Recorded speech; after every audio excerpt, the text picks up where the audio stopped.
嗰陣天國就好似有10個童貞女，攞住佢哋嘅燈就出去迎接新郎。有5個係聰明嘅，5個係愚蠢嘅。5個愚蠢嘅攞住燈，但係冇預備到油；但聰明嘅攞住燈同容器，預備咗油。當新郎未到嗰陣，佢哋都瞓着咗。喺半夜有人大叫話：新郎就嚟到啦，你哋嚟迎接佢啦。童女就起晒身，修整好燈。愚蠢嘅同聰明嘅講：分啲油俾我哋，因為我哋嘅燈就快熄。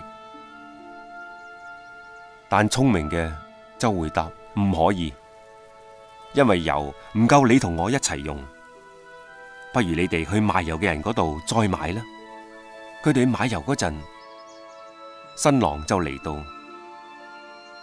預備好嘅就跟住佢入去坐席，門就閂埋咗。其餘嘅童女隨後嚟到就話：主啊，主啊，請開門俾我哋。但係佢就回答話：我實在同你講，我唔認識你。要警醒，因為你唔會知道人子會喺幾時再次來臨。